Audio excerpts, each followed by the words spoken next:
Let's get right into this review for Star Wars, The Mandalorian and Grogu. Alright, so this film is directed by Jon Favreau. He's been one of my favorite directors ever since he worked on Iron Man. This is the first Mandalorian and Grogu narrative that takes place in the movie format. There have been 3 TV seasons for these characters beforehand. Now I can't say I've been following any of the Star Wars TV series proactively before this film. Nonetheless, I was still excited to see if this latest iteration of Star Wars can finally be what the series has been struggling to do in recent years for me, which is bringing back the emotion, fun action sequences, and impactfully cohesive moments. Now that I've seen the film, what did I think about the cinematic package here? I thought this was just okay, but never any better than that. To start with the positives, the costume designs are great. Mandalorian looks cool, the animatronics used for Grogu and some other tiny creatures were a fun and bold creative choice. It all looks good on the big screen, albeit it does come out slightly artificial with how their movements appear. Anyways, I still thoroughly enjoyed the animatronics for what it was worth, as it added an essence to Grogu's cuteness.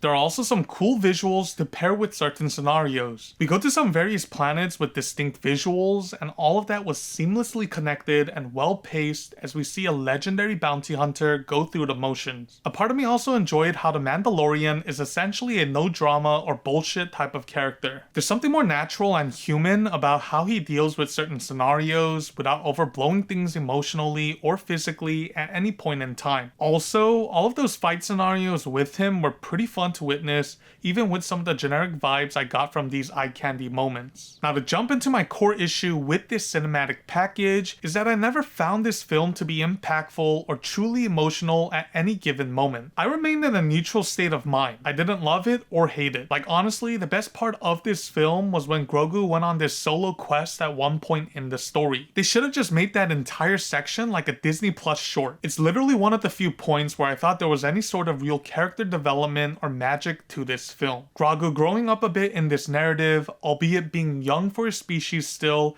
is really the only big evolution from all of these characters involved in this story. There's nothing new here within the Star Wars lore that we haven't seen before, and the story definitely drags on way too long for its own good. I definitely zoned out at least once during certain dialogue exchanges with how slow it was. Too much of this movie just remained mediocre, which ends up being a detriment to the overall package by the end. No real weight to any of the dialogues, the antagonists, or any serious effort in lore progression for these characters involved. My final score for Star Wars, The Mandalorian and Grogu is 6.5 out of 10.